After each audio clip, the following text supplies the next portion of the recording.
From BLC Studios in Mankato, Minnesota, this is the Maverick Hockey Live Podcast, presented by Dunkin, with your host, Shane Frederick. This is the Maverick Hockey Live Podcast, presented by Dunkin. My name is Shane Frederick. I'm the host. And joining me today, it's a very wonderful treat to have Mr. Dan Myers on. Hello, Dan. How are you? It's good to be with you, Freddie. This is you and I have watched a lot of hockey together over the years. A lot of bad hockey, some good hockey, but a lot of bad hockey. It's good to be with you. Thanks for having me. You bet. Dan is the digital content coordinator for the Minnesota Wild, and he will be coming down to Mankato this week for Hockey Day Minnesota as a representative of the Wild, working their media, doing some of their digital content. You'll read a lot of stories by Dan on the coverage from the week, which will be a lot of fun. And there'll definitely be a lot of coverage going on. I'll be there on the weekend, and it should be great. But Dan and I go back quite a ways to the days, to the salad days of Minnesota State hockey. And part of my 20 years covering the Minnesota State Mavericks, Dan was the sports hockey beat writer for the MSU Reporter, and did a great job as a college journalist, and just had a love for college hockey, and turned that into a career. And it's been a lot of fun to see Dan's growth there. So, but we're here to talk a little bit about the Mavericks, a little perspective from the Twin Cities, from super alum, super fan, Dan.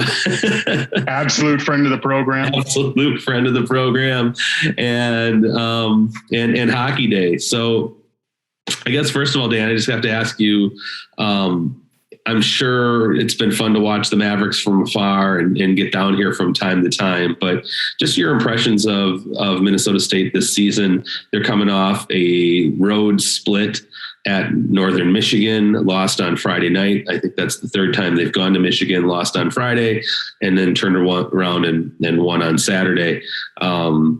And now they have St. Thomas coming up this week, with going up to the Twin Cities to play the Tommies on Thursday, and then, of course, Hockey Day on Saturday. So, Dan, your impressions so far of the now number 2 Mavericks? It's hard not to be impressed. Just the consistency with which this team kind of goes about its business every weekend. Starting in goal with Dryden McKay. He's been so much fun to watch every weekend.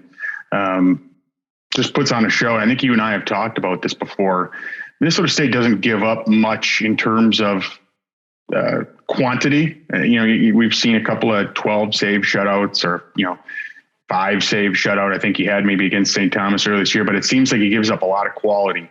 And I think that, may have bit him a little bit on Friday night, against Northern Michigan this past weekend. But for the most part, just a really entertaining brand of hockey to watch. And I think that's what's made that team so popular within the community down there in Mankato. And you talked about how you and I have watched a lot of hockey going back to those salad days, back when people in Mankato used to come to what was then the Alltel Center, and then the Verizon. We might have even gone back to the Midwest Wireless Civic Center days, but people were coming to the games then to watch Minnesota, to watch Wisconsin or North Dakota, and very few people were coming to watch Minnesota State in terms of, you have half the building as the opposing team's fans. And now that building is packed every week. We saw a couple of weeks ago, I was in town for the Duluth game, 5,000 plus, and it was 5,000 plus Minnesota State fans. And it's so refreshing as an alum and as someone who's watched a lot of hockey in that building now, to see that community rally behind this team. It's easy to see why they win a lot of games, of course, but it's entertaining hockey. It's a possession-based team. They score a lot of goals. They have a great goaltender. They have, they're very well coached, very sound team on special teams on both sides. And it's, I think, a team that can go a long ways this year. They got a lot of important experience going to the national tournament last year, finally getting that monkey off their backs in terms of advancing beyond the first round. And I honestly think this year's team might be a deeper team and a better team. And I think mentally is actually probably better equipped now that they have that experience to go on a deep run this year. Yeah, I don't disagree with that at all. And in fact, I look at I think their strength is their defense for sure. I think the depth that they have at the back end, it's interesting. You talk to the coaches, around college hockey, and they added the extra skater, they call it. That might be a 16th forward or a 7th defenseman. Minnesota State usually has different years. It's been different. And this year it seems to be a case where they play an extra defenseman in that spot. And that person doesn't sit on the bench very long. That person gets a lot of regular shifts because they're that deep. So it's not just another body out there. It seems to be a very good rotation, whether it's an opportunity to double shift someone like a Jake Livingstone, or a chance to spell someone for a shift. They don't really lose a beat no matter who they put out there.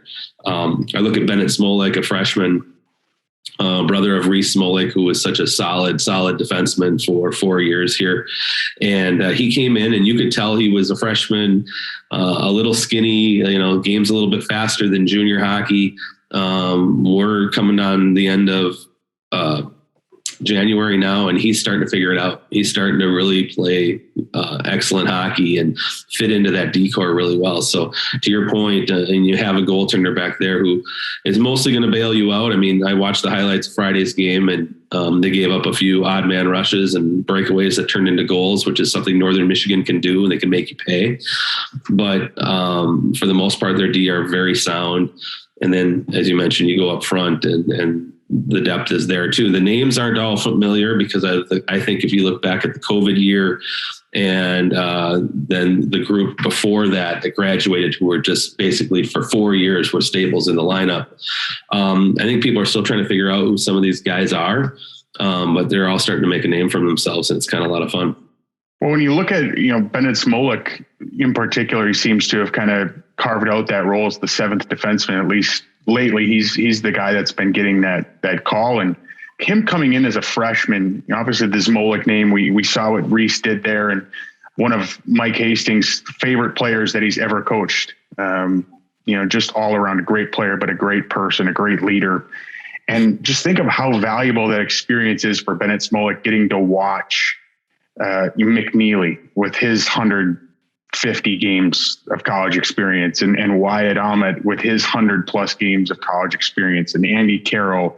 I mean, it's just, you get to watch those veterans and get a front row seat to how those guys conduct their business every single night. I know up here talking with some of these, young guys in the NHL, a guy like Kalen Addison, for example, gets to come up here and watch players like Jared Spurgeon and Jonas Brodin kind of hone their craft. It's invaluable what those guys can learn coming up in here as newcomers and watching how these true pros go about their business. And we were commenting, Bruce Siski, the Duluth radio play-by-play guy, when I was doing the game a couple weeks ago, just looking up and down that Maverick lineup and even the UMD lineup. It was amazing how many guys had 100 games experience, 140, 150 games of experience. Reggie Lutz up front, closing in, or has reached, I think, 160 games of college experience. And just being around those guys and seeing how they go about their business, not only in the games, but at practice, going to class, managing their time, things like that, it's invaluable. And to your point with some of those guys up front, in talking to Ryan Sandlin, talking to Scott Sandlin and Mike Hastings about, just how valuable that experience for Ryan Sandlin was. I know you've talked about this in some of your previous editions of this podcast. He came in as a freshman and he didn't necessarily get to play every night. He was that 16th forward, or that 16th guy, or however you could, that 13th forward, however you want to kind of classify that. And he had to earn his playing. It was the 13th forward. Yeah. Well, it's, we're writers, we're English guys. We're not math guys, but that experience that he had to kind of have to come in and earn his way, force his way into the lineup and you look at where he is now as a junior leading this team in goals, it really forces these guys to work and earn a role and play and adapt their games. A guy like Ryan Sandlin scored a lot of goals in junior hockey. It's not that easy at the college level. And so you have to learn to play the game different ways. And I think that pays off for these guys down the stretch as they carve out those bigger roles. And eventually, once they advance to whatever it is they want to do professionally beyond Minnesota State. Well, and it's interesting. We've talked about that on this podcast before with Ryan Sandlin, Kate Borchert, guys who've had to wait their turn, and it's harder and harder and harder for players to accept that role of waiting your turn. That, hey, you're going to get to play a little bit this year, but you see the openings are coming next year because of people graduating, people signing. But people are impatient. Human nature, it seems like it's getting more difficult. It's easier to transfer, whether you say what you will about the transfer portal or what you will about player empowerment. I'm never really one to criticize too much of that because of people needing to do what they need to do for themselves and what they feel is best for their own situation. But I also think you can be rewarded for having kind of that stick-to-itiveness to say, all right, I'm not ready for that role yet. That's why I'm playing 10 of 30 games or whatever it might be. And then when you do get your chance, you come in and shine. And those are two examples. And Kate Borchert, Ryan Sandlin. It's leadership too, Freddie. I mean, Ryan Sandlin, you ask him who some of his great influences were when he was that guy who was a 13th forward. He talks about Nick Rivera. He talks about Mark Michaelis and just the example they set for him. And now as he gets to be older, he gets to be the guy that, sets that example for, a Kranick or a Grega, some of these guys that are coming in as younger players and trying to kind of carve out their own roles. And that's the mark of a true program. I think when you're able to stack captains now, like this team has, when you think about Michaelis into Reese Smolik and now into Wyatt Ahmed, and it's so much of the talk is leadership nowadays. And I'll bring it back to what we're seeing with the team in Minnesota with the Wild right now is there's been a complete kind of culture change this season. And you can tell in the locker room, and that starts with the guys who wear the letters. And I think, being captain is sometimes overblown, and the guy wearing the C can be overblown. But when that leader, sets the tone and for the entire locker room and holds himself to the same standards that he holds the guy who's the 13th forward or the 7th defenseman on an every night basis, it really trickles down and it sets the foundation for the program. And I think it makes guys want to stick it out and want to, see what happens. Of course, it helps too when you're winning, and when you're the winningest program in the last 10 years, you can look back and Ryan Sandlin can tell you, hey, you know what? I started as the 13th forward, but as a sophomore, I got more playing time. And as a junior now, I'm playing on a first or second line role. I'm playing on the power play. You can do that too. You just got to bide your time. You got to work in practice, and it makes the entire program, I think, a whole lot better. And it's something that, frankly, we didn't see 10 or 15 years ago at this program. I think there were guys that sometimes thought it was going to be a lot easier than it was, and they either sort of mailed it in or they left, or they never amounted to what their true potential was. I think back to, I don't know if you'll agree with this or not, but Max Gady, you think about him as being a former NHL draft pick, I think didn't really understand what it was going to be like coming in as a college player early on. And finally, as an upperclassman, he sort of bought into the fact that he was going to have to make his mark as a fourth liner. And by the time he was a senior, he was a really, really impactful player and a really important player for this team as it started to kind of find itself and build into what it is now. And it's invaluable when you look at it. He was able to carve out a great role for himself. And it sort of started this trend of guys that are able to make these impacts from all over the lineup. And that's what makes this team so dangerous as a 4-line, 3-pair team, weekend in and weekend out. Yeah. Let's switch gears a little bit and talk about Hockey Day. This is where your worlds collide a little bit. I know every time there was a Hockey Day, it seemed like I would write a column saying, when are we going to get this to Mankato? How are we going to get this to Mankato? And I never really heard necessarily a lot of people other than kind of, giving me the thumbs up, like, yeah, how are we going to do that? When are we going to get that? But it's here now, and it's going to be, they're going to knock it out of the park. I mean, we're recording this on Monday night. The rink's been open for 2 days. There's been youth hockey games being played on it all day yesterday, all day today. I believe tomorrow as well. Wednesday, things ramp up a little bit with some high school games. It's really exciting to have this event coming because it means so much to the hockey community throughout the state. And it's really meaning a lot to the people in Mankato.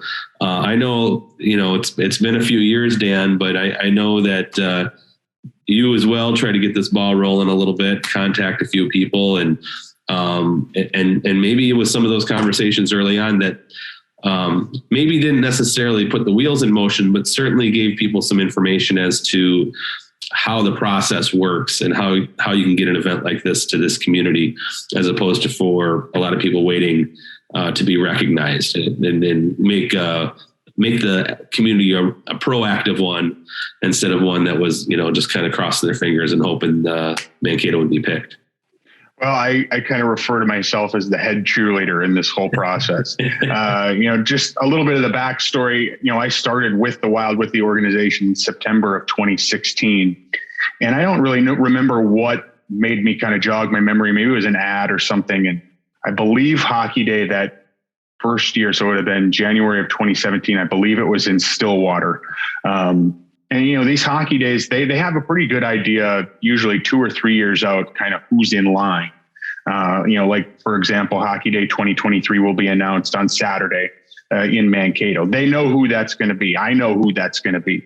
And they're going to do a great job. But they already have an idea of 2024 and 2025, because Hockey Day now is one of these things where communities are seeking this out. They're getting in touch with the Wild, with Valley Sports North, in terms of wanting to host this. And I just remember kind of starting those initial conversations of, I didn't know anyone in the hockey community other than, Mike Hastings and Paul Allen at Minnesota State. So I emailed PA one day. I said, hey, is this on the minds of anyone down there? And he said, oh yeah. And so he kind of put me in touch with some people, and those conversations started, and the ball had already sort of been rolling at that point. And my role kind of in all that was just to, like I said, head cheerleader. When those conversations would start to dwindle, when I wouldn't hear from someone for a while, I'd just shoot an email and say, hey, are people still talking about this? Is this still front of mind? And, it was. And to see it from where it was in the fall of 2016, it's just a series of kind of email conversations. Here's what we're thinking. Can you put us in touch with this person? Kind of offering my amateur advice, when asked, to what it is now. I honestly, I'm looking forward to this more than I have, I think, anything in my career, just to see the amazing job that everyone down in Mankato has done. It's going to be a lot of work, I think, for me this week, just in terms of covering it and telling stories. It always is, but it's going to be a labor of love, because it's going to be so fun to see how this thing has turned into, again, a series of emails and ideas in people's heads into actually being a tangible event that we can all attend. And just to see some of the sites, I know, like Spring Lake Park, I was on some site tours. This must have been 2017, as Mankato was trying to get itself in line to host this event. At that point, St. Cloud was upcoming, and they knew it was going to Bemidji, and Minneapolis was in line as well. And they all did fantastic jobs on their events. But, Spring Lake Park was a place where we went out and kind of looked, and it was just a gorgeous setting. But anyone that's been up there or seen pictures of what this is at Blakesley Stadium, that footprint wouldn't fit at Spring Lake Park. As beautiful a setting as it is, and as amazing a job they do for the Anthony Ford Pond Hockey Tournament, bringing the circus up there just wouldn't have worked. We went up to Franklin Rogers Park and we looked at there and we kind of thought what that would be like. And it just, they were a first class too, working with the Moondogs. They did a great job presenting it, but it just wouldn't have worked out. And Blakesley Stadium was something I always kind of was hoping would be chosen, just because it's kind of this is the first real kind of stadium series type atmosphere for this event. These local communities in Bemidji, I've been to the ones with the Wild in Bemidji, Minneapolis, St. Cloud, and Stillwater. And obviously the one last year was very, it was at the Roseville rink at the John Rose thing. So it wasn't, kind of a traditional hockey day event, but you can usually get anywhere between 1,200 to 1,500 people in these makeshift rinks, and they do a great job. But this is, I've heard north of 16,000 tickets have been sold for later this week. I think they're hoping for somewhere in the neighborhood of 4,000 to 5,000 people for some of these games here later in the week, including the Minnesota State men's game on Saturday. And that's just, I can't even comprehend what that's going to be like if those numbers come to fruition. I know the weather forecast for the early couple days is looking a little chilly, but weather looks perfect right now. 20 degrees and partly cloudy on Saturday. It really does, Shane. It has the potential to be a special, special day, and one where the rich hockey tradition of Southern Minnesota doesn't get talked about nearly enough. And that includes Mankato, but that includes Rochester and other areas down there in the 507. The spotlight is finally going to be on Southern Minnesota hockey, and I can't wait. It's going to be a great, great day. Yeah. And, shout out to the local organizing committee who have worked tirelessly. Absolutely. To make this happen. And, a lot of people have put a lot of work in, a lot of hours. What I've seen so far, just, whether they're drone shots flying over Blakesley Stadium, photographs outside, lots of pictures on Facebook from friends who have kids who are still in youth hockey.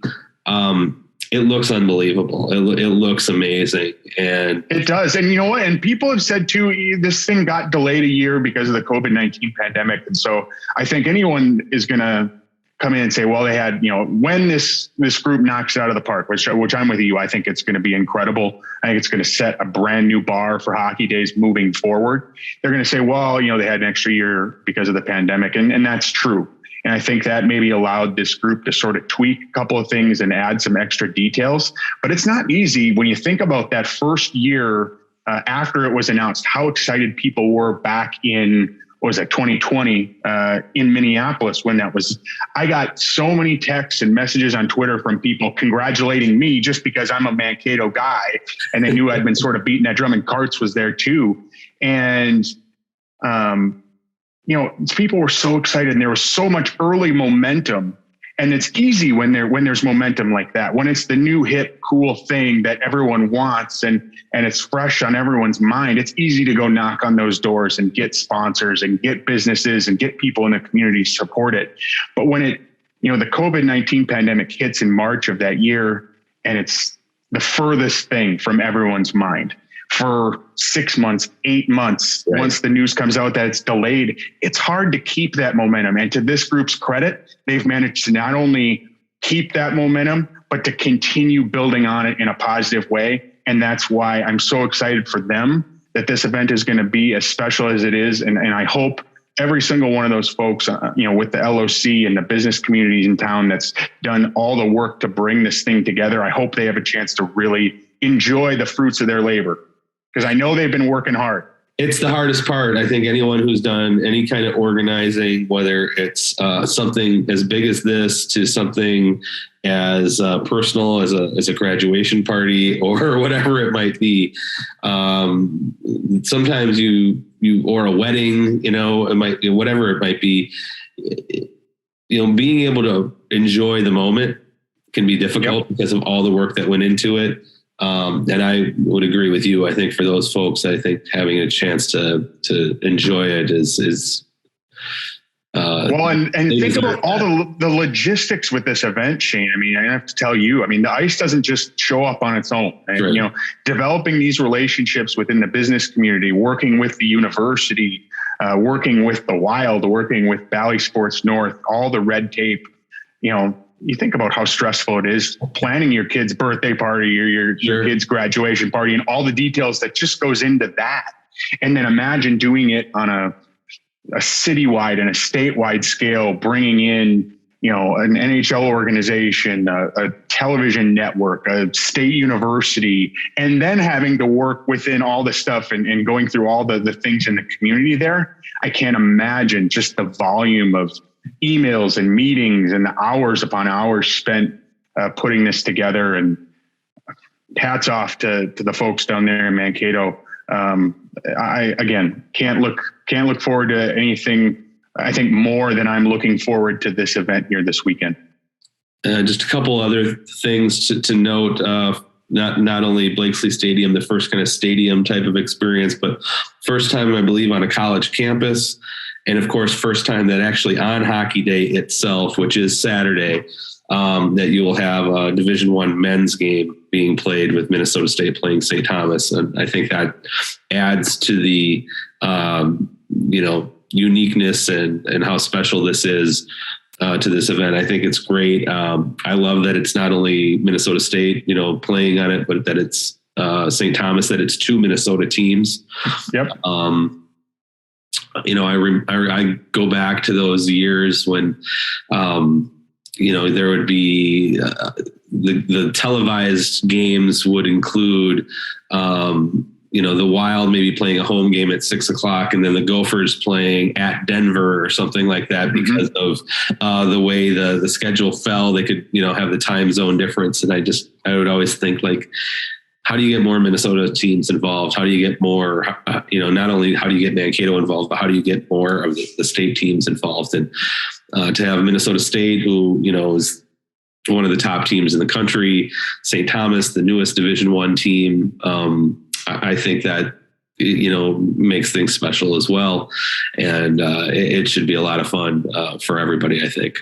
Well, it just goes to show a lot of people, and I think it's sort of going this way anyway, that there's more to, college hockey in this state than just the University of Minnesota. With all due respect to the history and the championships that program has won, there's some really, really great college hockey in Minnesota. And think what you want about the conference realignment and breaking up and how it's not as special as it once was. That's a completely different argument. But in terms of the strength of college hockey within the state of Minnesota, it's probably never been stronger than it is right now. When you look at Minnesota's, a top 10 team. St. Cloud is one of the best teams in the country. Duluth has won championships. They're one of the best teams in the country.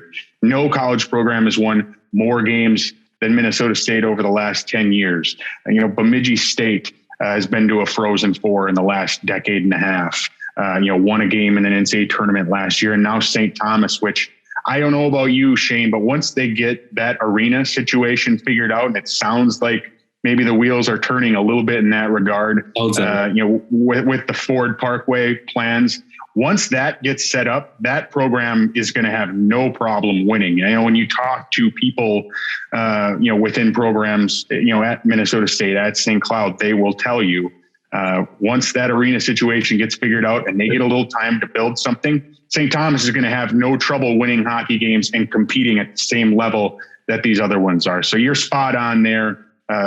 Herb Brooks would be very proud with the way things are in the state of college hockey right now within the state of hockey, and to have two Minnesota teams competing against each other, two programs that I think, maybe fly under the radar a little bit. It'll be good for really everyone, and hopefully all boats will rise because of it.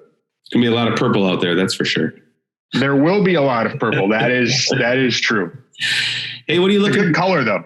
Yeah, what are you looking forward to most? What are you on the lookout for as you kind of roam your old stomping grounds at the Minnesota State University campus and watching for all the Hockey Day activities? You know what? I've been asked this question a couple times, and obviously I'm looking forward to the men's game Saturday. I think everyone is. But sneaky two things that I'm really looking forward to the most. Friday night, the men's alumni game is going to be terrific. And having played in a media floor hockey game with Ryan Carter over the summer at the state fair, and I was on the opposite team as Ryan Carter, so I can say this from experience as a guy who played goalie in that game.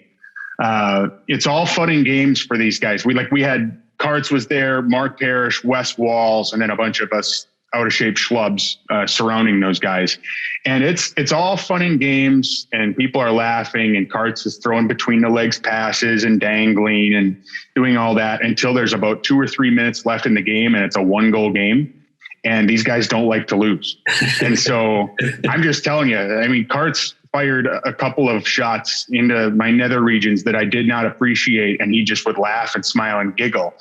These guys hate to lose, and you can't turn that off. And when you look at some of these guys that are going to be coming back to town, whether it's the Tim Jackmans, whether it's the David Backus, Ryan Carter, Grant Stevenson, Shane Joseph, BJ Abel, all these guys, they don't turn it off. So if that alumni game, it's going to be fun and guys will be laughing and there won't be much back checking early, but if it's tight late, I wouldn't be surprised to see a couple hits take place. So that's one. And then two, the MSU women's alumni game on Sunday is something I'm really looking forward to, probably just as much as the men's game. We talked kind of off the air.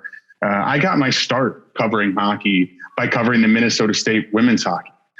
Walked into the reporter office one day in the fall of 2003, and I was supposed to cover wrestling. And the guy who was the sports editor said, "Hey, my women's hockey writer left. They're playing a game against Minnesota Duluth at All Seasons Arena tonight. Do you want to go cover it?"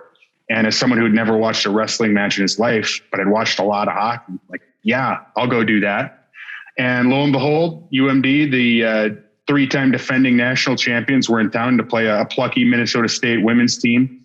Sherry Vogt stood on her head, and the Mavericks, capped off a sweep. And that was literally my first experience covering hockey.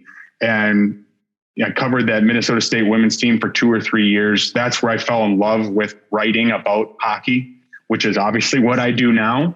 And so to be able to see some of those girls and some of those ladies back in town, some of those ladies that allowed me to tell their stories, to get a chance to kind of know them off the ice. That's going to be special for me just as much as probably anything else. Yeah. And if you haven't had a chance to read some of Dan's writing, he did a great story this week about Sherry Dickerman, the former All-American goaltender for the Minnesota State women's hockey team in the early days of the Mavericks, now a current Minnesota State assistant coach and mom of 3 young hockey players. And did you see the picture that she posted yesterday with the whole crew was out on the ice, and she took a picture of all the kids in the back of the van, just completely passed out. It was awesome. It's great. How are they going to make the 8-day bender, which was the quote of the year, by the way, from Sherry Vogt, calling it an 8-day bender. That hashtag is already taken off. You need to get hockey day sweatshirts like this and just put 8-day bender on it. Oh, it's great. It's so great. And she's going to put the pads back on for the alumni game, and then she's got to get right into the coaching gear to coach the women's game that'll take place after that against St. Thomas. So, well, and she's got a high bar to reach from. If you remember in Bemidji, she was in charge of the plaid, Paul Bunyan purple and black shirts with the big hats. That was all her. And so I told her last week when I was in town, I said, you got a high bar now that you're hosting. Mm-hmm. Gosh, that's going to be a busy Sunday for her too. I was told she had to sort of be coaxed into putting the pads on. Normally for these alumni games, they have, 12 to 15 ladies back in town every other year or so for these alumni games. And I've been told by some people that she prefers to play out. She doesn't want to put the pads on. That's true. But she will have the pads on this Sunday, and that'll be fun. That'll be a cool blast for the past that saw her have just a remarkable career once upon a time down there for the Mavericks. Absolutely. Well, the only lady with her All-American banner, by the way, hanging in the rafters of the Mayo Clinic Health System Event Center. Did I get that right? That is correct. And a world-class human being on top Absolutely. of it. So it'll be fun to see all those wins. And that's what's great. I mean, it's going to be a lot of fun. As Ryan Carter said last week and David Backus on the podcast, this thing is like a family reunion. There's going to be a lot of people coming back to town, not only for these alumni games, but to watch the college games, the high school games, just to be part of the atmosphere. And I'm looking forward to it. I'm looking forward to seeing you, Dan. That'd be a nice little press box family reunion. Absolutely. We got to get Tyler Buckentine down here, and Mike Sullivan will be, is he feeling better? I know last time I was in town, he was a little under the weather. I believe he was up at Northern Michigan, calling the game last weekend, which was great to see. So, so he's doing all right. Darren Blue will be kicking around, kissing babies and giving hugs too. So that'll be fun. It'll be a lot of fun. And Dan, I appreciate you joining the podcast this week. This has been a lot of fun. Looking forward to Hockey Day. Looking forward to watching how the season plays out. We didn't even talk about the Olympics. We'll have to save that for another time. I think we'll try to get, we'll get back into the MSU team as the weeks go on and get some more players and coaches on the pod. But this has been a good couple of weeks with some going back in the old time machine a little bit. So thanks, Dan, for joining. Thanks for having me, Freddie. Anytime. Absolutely. All right. This has been the Maverick Hockey Live podcast presented by Dunkin. I'm Shane Frederick. We'll see you next time.